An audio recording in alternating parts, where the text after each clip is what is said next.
سیرت النبی صلی اللہ علیہ وسلم کے درس میں ہماری گفتگو پیارے پیغمبر صلی اللہ علیہ وسلم پر آنے والی وحی اور اس کی ابتدا کیسے ہوئی پر بات چیت چل رہی تھی۔ گزشتہ درس میں ہم نے پیش کی یہ دلیل کے نبوت کا 26واں 40واں 45واں 50واں یا 70 اور 76واں حصہ وہ خواب ہوا کرتا ہے۔ پیارے پیغمبر صلی اللہ علیہ وسلم پر وحی کے آثار شروع ہوئے، ان کی ابتدا خواب سے ہے۔ عائشہ رضی اللہ تعالیٰ عنہ ارشاد فرماتی ہیں، یہ روایت بخاری و مسلم میں موجود ہے۔ عائشہ رضی اللہ تعالیٰ عنہ ارشاد فرماتی ہیں، اول ما بدأ به رسول اللہ صلی اللہ علیہ وسلم من الوحی الرؤیا الصالحہ فی النوم فکان لا یرى رؤیا الا جاءت مثل فلق الصبح۔ پیارے پیغمبر صلی اللہ علیہ وسلم پر جب وحی کی ابتدا ہوئی تو وہ رؤیا صالحہ سچے خوابوں کی صورت میں ہوئی، اور فکان لا یرى رؤیا الا جاءت مثل فلق الصبح۔ آپ علیہ السلام خواب نہیں دیکھتے تھے مگر یہ کہ وہ ظاہر ایسے ہوتے جیسے صبح کی روشنی۔ صبح کی روشنی کا تذکرہ عائشہ رضی اللہ تعالیٰ عنہ نے فرمایا۔ ہم اس کو ایسے سمجھتے ہیں کہ جس طرح صبح صادق کہ سورج نہیں ہوتا، فجر کا وقت داخل ہو رہا ہوتا ہے، صبح صادق کے بعد طلوع آفتاب یہ یقینی ہے۔ صبح صادق ہو گئی، یہ بات یقینی ہے کہ اس کے کچھ دیر کے بعد انشاءاللہ آفتاب طلوع ہوگا۔ بالکل ایسے ہی رؤیا صالحہ پیارے پیغمبر صلی اللہ علیہ وسلم پر ایسے پیش ہوتے کہ وقت کے ساتھ ساتھ آنن فانن دن کا ظہور یعنی آفتاب نبوت کا ظہور ہونے کو ہے، اور بہت جلد ہی اس فیض سے لوگ سیراب ہونے لگے۔ جیسے حضرت ابوبکر رضی اللہ تعالیٰ عنہ کو نبی کریم صلی اللہ علیہ وسلم سے ایک خاص نسبت تھی، اور یہ نسبت نبوت کے ملنے سے پہلے سے تھی۔ جیسے ہی آپ علیہ السلام کو نبوت سے سرفراز فرمایا گیا، ویسے ہی حضرت ابوبکر رضی اللہ تعالیٰ عنہ نے آپ علیہ السلام کے نبی ہونے کی تصدیق کی اور فوراً ایمان لائے۔ آپ علیہ السلام سے ان کو جو نسبت تھی وہ فوراً ایمان کی صورت میں ظہور پذیر ہوئی۔ یہی نسبت ابو جہل کو بھی تھی، وہ بھی نبی علیہ السلام کو ایک زمانے سے صادق و امین دیکھتا چلا آ رہا تھا، لیکن اس نے اس بات کو قبول نہیں کیا۔ جتنی اس کو اندرونی طور پر جتنی اس کو دوری تھی، جتنا اس کے دل و دماغ کے اندر خفاش تھا، وہ سارا کا سارا فوراً ظہور ہوا، فوراً ظاہر ہوا، اور نبی کریم صلی اللہ علیہ وسلم کی نبوت کے خلاف کھڑا ہوا۔ تو جیسے جس کو نسبت ہوتی ہے ویسے وہ اس پر ظاہر ہوتی ہے۔ حافظ ابن قیم رحمۃ اللہ علیہ نے امام احمد بن حنبل رحمۃ اللہ علیہ کا یہ قول نقل کیا ہے، وہ کہتے ہیں کہ رؤیا صالحہ جزء نبوت ہے، اور نہ صرف یہ کہ جتنی بھی احادیث بارے مروی ہیں وہ ساری کی ساری اختلاف مراتب پر محمول ہیں۔ اختلاف مراتب کا معنی یہ ہوگا کہ جس کو وحی سے نسبت جتنا سچا ہے اتنی اس کو نبوت سے قرب نصیب ہوا۔ جیسے حدیث میں آتا ہے نبی کریم صلی اللہ علیہ وسلم کا ارشاد، حضرت ابوبکر اور ابو ہریرہ رضی اللہ عنہ روایت فرماتے ہیں، کہتے ہیں اصدقہم رؤیا اصدقہم حدیثا، سچا خواب دیکھنے والے لوگ وہ سچی گفتگو کرنے والے لوگ ہوتے ہیں۔ جو جتنا اپنے قول و عمل کے اندر روزمرہ کی زندگی میں سچا ہوگا، اتنا ہی اس کے خواب بھی سچے ہوں گے۔ اصدقهم رؤیا اصدقهم حدیثا۔ یہ بالکل ویسی ہی بات ہے جس طرح کہ ہم نے پیچھے کئی سارے اقوال نقل کیے کہ نبوت کا 26واں حصہ، 45واں حصہ، 40واں حصہ، 50واں حصہ، 70واں حصہ، 76واں حصہ نبوت کا وہ خواب ہے۔ اگر کہ ایسا ہے تو پھر ہم یہ دیکھیں گے کہ اگر ایک آدمی اپنے قول میں نہایت سچا ہے تو نہایت سچا ہونے کی وجہ سے اس کو اس کے خواب میں جو کچھ نظر آتا ہے اس کو نسبت 1 سے 26 کی ہے، سب سے قریب تر۔ ایک آدمی اپنے قول و عمل کے اندر تضاد رکھتا ہے، ٹکراؤ رکھتا ہے، تو اس کے مراتب الگ ہوں گے۔ جتنا وہ دور ہوگا نبوت سے، جتنا ہی وہ نبوت کے نور سے دور ہوگا، اتنا ہی اس کے خوابوں میں سچائی یا کذب بیانی پائی جائے گی۔ جیسے کہ یوں کہہ لیں کہ ایک آدمی کو 1 سے 76 کو جتنی نسبت ہے، پورے 75 کا فرق ہے۔ جتنی دوری یہاں پائی جا رہی ہے اتنا ہی اس کے خوابوں میں کسی طرح کی بشارت یا کسی بھی طرح کی اطلاع کے بارے میں ہم یہ بات قائم کریں گے کہ آپ کی بات میں اتنی صداقت ہو نہیں سکتی۔ 1 سے 26 کی جو نسبت ہے یہ اقرب الی نبوت کے ہے۔ بعض لوگوں کو اپنے خوابوں میں بہت ساری بشارات مل جاتی ہیں۔ اگر وہ بشارات اس صورت میں ہے کہ اس کو خیر کی خبر دی جا رہی ہے تو وہ چیز قابل اخذ ہے، لیکن اگر وہ اپنے آپ کو ایسے حال میں دیکھتا ہے کہ وہ خیر کی خبر تو ہے لیکن وہ ذرا گھوم پھر کر ہے، اس میں کہیں نہ کہیں کچھ نہ کچھ شیطانی شائبہ یا اس کی شباہت موجود ہوتی ہے، ایسا کچھ خیال پایا جاتا ہے، اس کو چاہیے کہ ذرا غور سے دیکھ لے کہ یہ نبی علیہ السلام کی صورت میں شیطان نہیں آ سکتا، تو کہیں کسی بزرگ کی صورت میں تو نہیں آیا۔ مجھے ایک واقعہ یاد آیا، ایک صاحب تھے، بڑے بزرگ تھے، یہ واقعہ لکھا ہے حضرت تھانوی رحمۃ اللہ علیہ کے پسندیدہ واقعات کے اندر۔ ایک صاحب تھے، بڑی نسبت تھی ان کو، بڑی کوشش کرتے تھے اللہ سبحانہ تعالیٰ تعلق کی، تو ان کو کہیں ایک کسی مسخرے سے واسطہ پڑ گیا۔ اس مسخرے نے ان سے کہا کہ یار یہ آدمی جو ہے نا یہ خامخواہ ریاکاری کرتا پھرتا ہے، اس کی بزرگی میں آرام سے نکال دوں گا۔ کیسے نکلے گی؟ دیکھتے رہو کیا ہوگا۔ پرانا زمانہ تھا، لوگ چھتوں میں سوتے تھے، صحنوں میں سوتے تھے، وہ صاحب سو رہے تھے۔ یہ مسخرہ چھت پر آیا، اس نے آ کر آواز لگائی، اس نے کہا کہ میں جبریل ہوں، تم خامخواہ سردی میں اتنی محنت کرتے ہو، تھکتے ہو، تمہاری نماز آج سے معاف۔ تو ان صاحب نے نماز میں شرکت نہیں کی۔ محلے کی مسجد کے جو امام صاحب وغیرہ تھے ان تک خبر پہنچی اور یہ صاحب سکون سے پڑھ گئے کہ نہیں وہ تو جبریل نے آ کر نمازوں کی چھٹی دے دی۔ میں جی جبریل نے آ کر آپ کو چھٹی نہیں دی ہے، یہ کسی شیطان نے آواز لگائی۔ بار بار بات کھل ہی گئی کہ یہ جو ظاہری بزرگی ہے اس میں شیطان کا تعارف اتنا آسان نہیں ہے۔ ان شیطان لکم عدو مبین، شیطان تمہارا واضح دشمن ہے۔ تو نبی کریم صلی اللہ علیہ وسلم کی صورت شیطان اختیار نہیں کر سکتا اور آپ کے علاوہ ہر کسی کی صورت اختیار کر سکتا ہے۔ فإن الشیطان لا يتمثل بی، نبی علیہ السلام نے ارشاد فرمایا کہ شیطان میری صورت اختیار نہیں کر سکتا۔ جس نے دیکھا مجھے دیکھا اپنے خواب میں، فقط رآنی، اس نے تحقیق مجھے ہی دیکھا، میرے علاوہ شیطان، میرے علاوہ کسی اور کو نہیں دیکھا، اس نے دیکھا ہے مجھے دیکھا ہے، تو مطلب یہ کہ شیطان میری صورت اختیار نہیں کر سکتا، اس نے مجھے ہی دیکھا۔ یہی بات واضح ہو گئی۔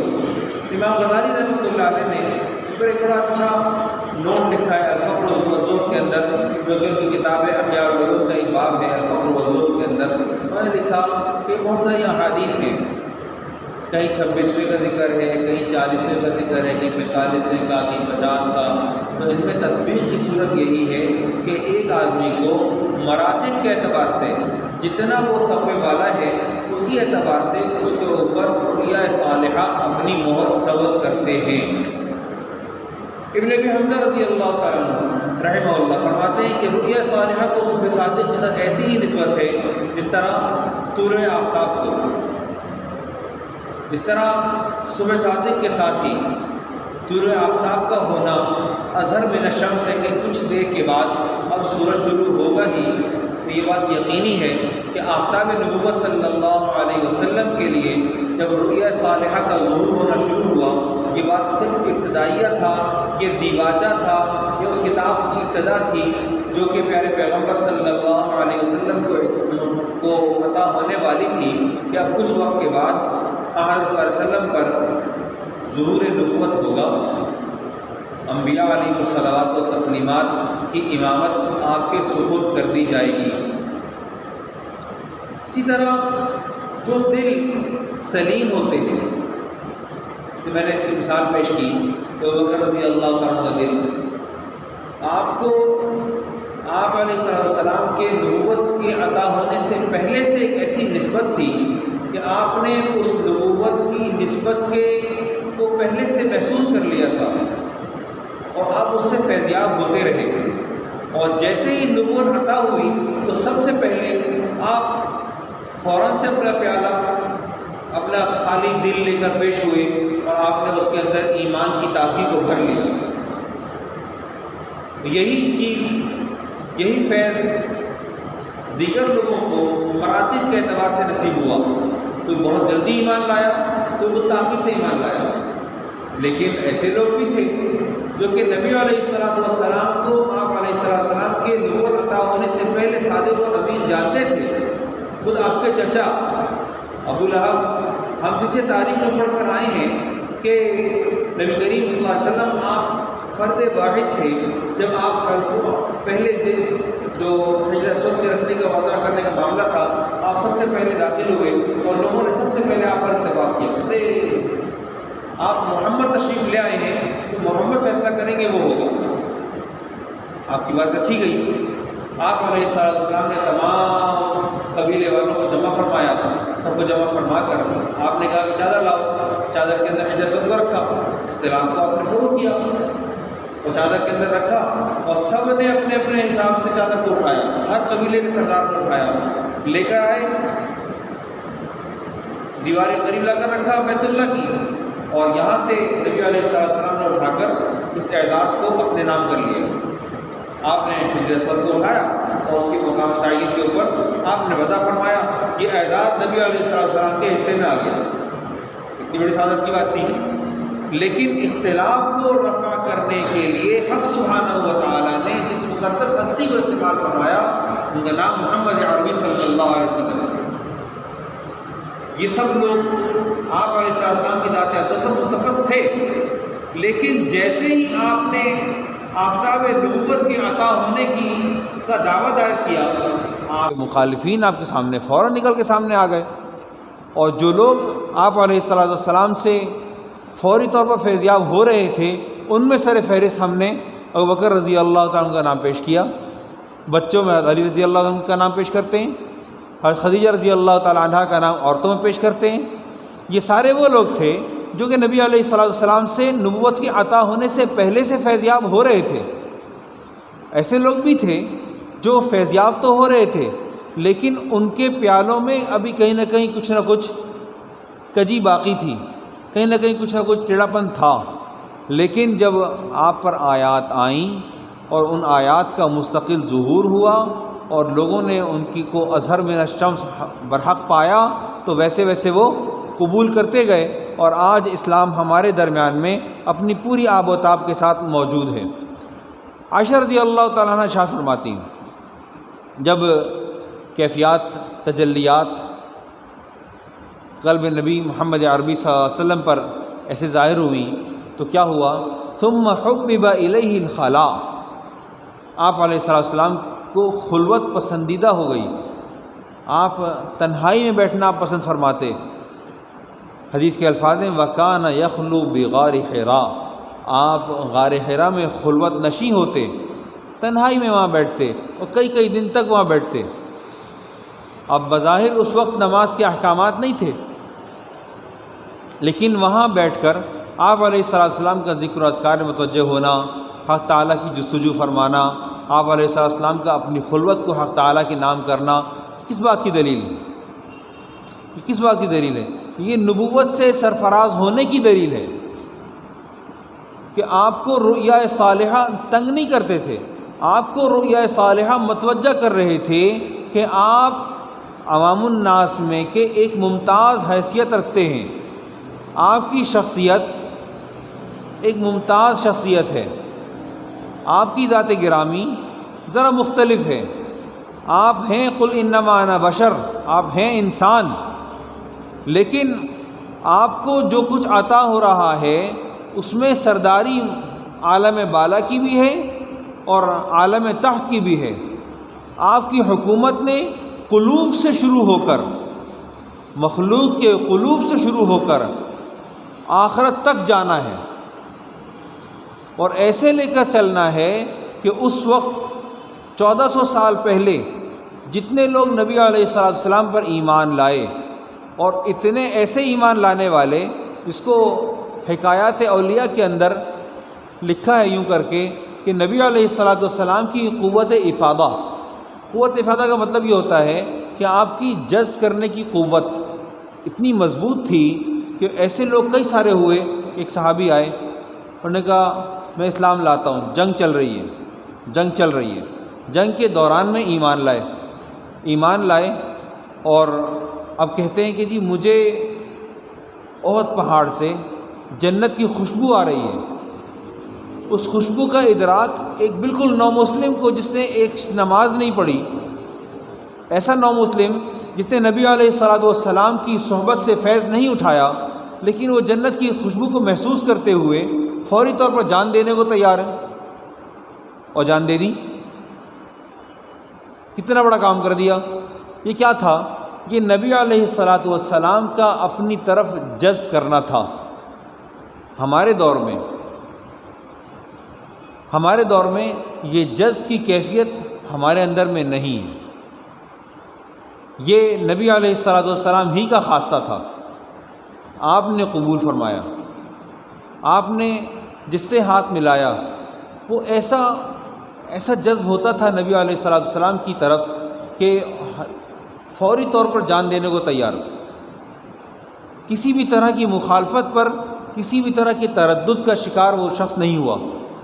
اور صحابہ کی تاریخ ہے، ایک بڑی تاریخ ہے کہ نبی علیہ السلام کے دست مبارک پر جو لوگ ایمان لائے ہیں، ان لوگوں کے دلوں میں کبھی بھی کسی بھی طرح کا تردد واقع نہیں ہوا کہ نبوت کے بارے میں یا نبی علیہ السلام کے کسی قول و عمل کے بارے میں ان کے دلوں میں کوئی شک واقع ہوا۔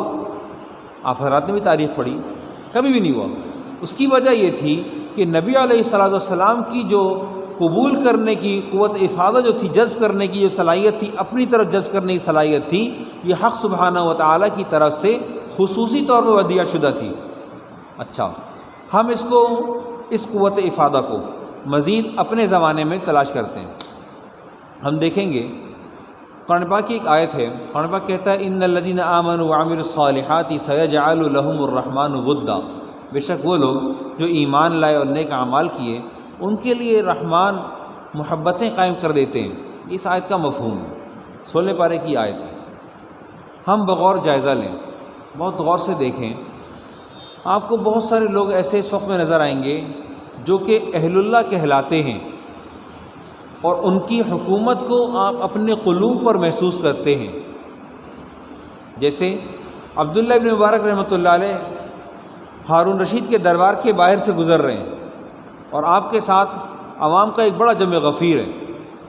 بادشاہ کی بیوی نے محل کے اوپر سے دیکھا، اس نے کہا ایک بادشاہ تم ہو اور ایک بادشاہ یہ ہے، تمہاری حکومت رعایا پر ہے اور ان کی حکومت قلوب پر ہے، دلوں پر ہے۔ پیارے پیغمبر صلی اللہ علیہ وسلم پر جو لوگ ایمان لائے، انہوں نے نقد ہر طرح کے حکم کو تسلیم کیا، ہر طرح کی معصیت کو چھوڑا، اور ایسا ایمان کا متوازن ایمان کی ایک ایسی متوازن مثال پیش کی کہ اگر اپنے بارے میں کسی نفاق کا شبہ بھی ہوا تو علاج کے لیے اپنے آپ کو حضور اقدس صلی اللہ علیہ وسلم کی خدمت اقدس میں پیش کر دیا۔ اس کی مثال حنظلہ رضی اللہ تعالیٰ عنہ، وہ نبی علیہ السلام کی مجلس سے اٹھ کر تشریف لے گئے، گھر گئے، گھر کے حالات کو دیکھا، پلٹ کر واپس تشریف لائے اور آ کر کیا کہتے ہیں کہ جی حنظلہ منافق ہو گیا۔ بھئی کیسے منافق ہو گیا؟ ابوبکر سے ملاقات ہوئی، آپ رضی اللہ تعالیٰ عنہ پوچھا کیسے؟ کہ جی ہم نبی علیہ السلام کی مجلس میں ہوتے ہیں تو ہماری کیفیت کچھ اور ہوتی ہے، اور یہاں سے اٹھتے ہیں تو ہماری کیفیت کچھ اور ہوتی ہے، ہم گھر والوں میں ہوتے ہیں ہماری کیفیت کچھ اور ہوتی ہے۔ تو اس کا مطلب یہ ہے کہ یہ نفاق کی دلیل ہے۔ اپنا مواخذہ خود کیا، اتنا حوصلہ ہمارے اندر میں نہیں ہے کہ ہم اپنے نفاق کو تلاش کرنے کی کوشش کریں۔ ہم اپنے ضمیر کی عدالت میں اپنے آپ کو خود ٹٹول کر دیکھیں۔ یہ حوصلہ انہی لوگوں کا تھا۔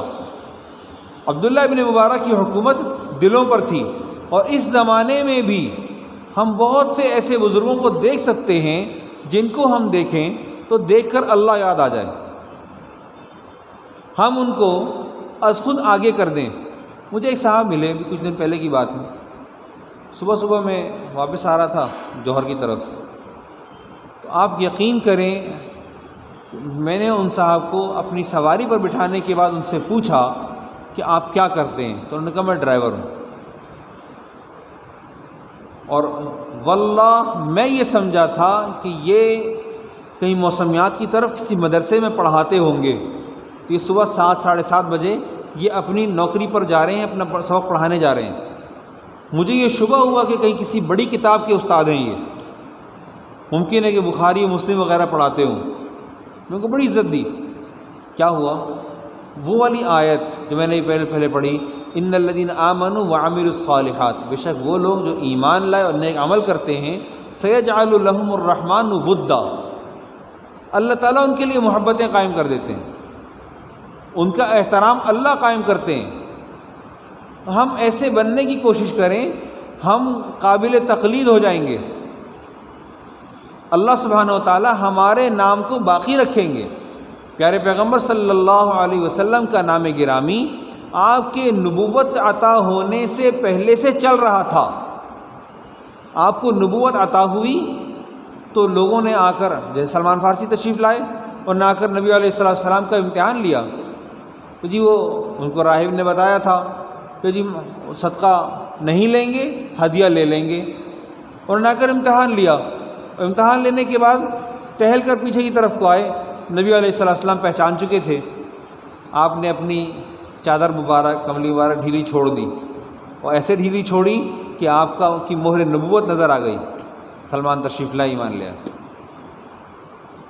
آپ کی بات ہی مختلف تھی، اور اس دور میں بھی ہم جو اس وقت لا الہ الا اللہ سے فیضیاب ہو رہے ہیں، یہ نبی علیہ السلام کی قوت افادہ ہی ہے کہ ہم اس سے اب تک فیضیاب ہو رہے ہیں۔ بس یہ اور بات ہے کہ کہاں 11,000 واٹ اور کہاں 1100 اور کہاں 110، بہت بڑا فرق ہے۔ اور میں تو کہتا ہوں اس وقت ہم 12 واٹ والے ہیں، ایڈاپٹر لگا کے چلنے والے۔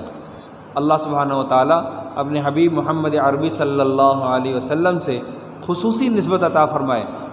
ہمارے استاد، میرے شیخ ڈاکٹر عبدالسلام صاحب، یہ بات بہت اہم ہے، کر لیتا ہوں، انداز بہت طویل ہو چکا۔ ڈاکٹر عبدالسلام صاحب کے ساتھ میں وہاں بیٹھا تھا مینا میں، تو ان کے پاؤں دبا رہا تھا، سمجھ رہا تھا جیسے میں ان کو نچوڑ رہا ہوں، کچھ نہ کچھ ان کے اندر سے کرید رہا ہوں، نکل رہا ہے۔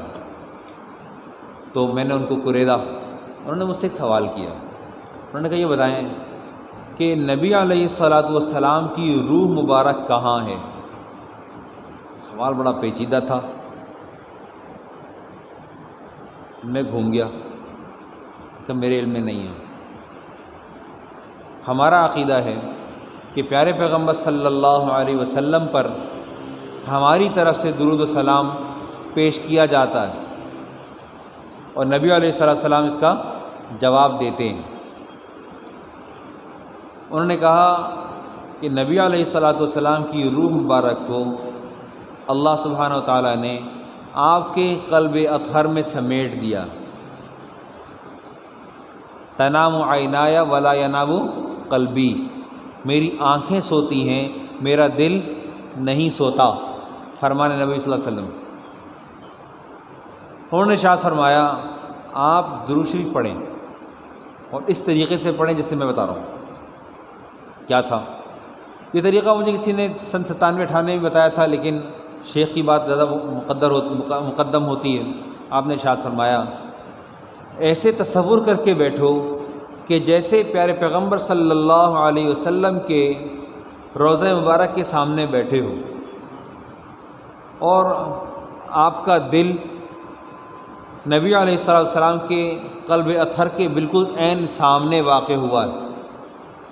آپ درود سلام پیش فرما رہے ہیں، آپ درود سلام پیش کر رہے ہیں، اور وہاں سے اگر جواب نہیں بھی ہے تو وہ جو تجلیات، وہ جو انوارات حق سبحانہ و تعالیٰ کی طرف سے ہر وقت پیارے پیغمبر صلی اللہ علیہ وسلم کی قلب کے روضہ اقدس پر جاری و ساری ہیں، بارش کے قطرات سے زیادہ رفتار سے وہ وہاں بارش ہو رہی ہے انوارات و تجلیات کی، اس میں سے کچھ چھینٹے میرے دل پہ بھی پڑ رہے ہیں، ان انوارات سے کچھ چھینٹے میرے دل پر بھی پڑ رہے ہیں۔ آپ ایسی مخصوص کیفیت کے ساتھ 100 دفعہ دوسری پیش کر لیں، آپ اٹھیں گے آپ کی کیفیت بدلی ہوئی ہوگی۔ ظاہر ہے کہ آپ نے ڈائریکٹ 11,000 واٹ نہیں 11 لاکھ واٹ یا 11 ارب واٹ کو جو ہے نا وہ ٹچ کرنے کی کوشش کی ہے، تو موسیٰ علیہ السلام تو حق تعالیٰ کی تجلی کو برداشت نہ کر سکے،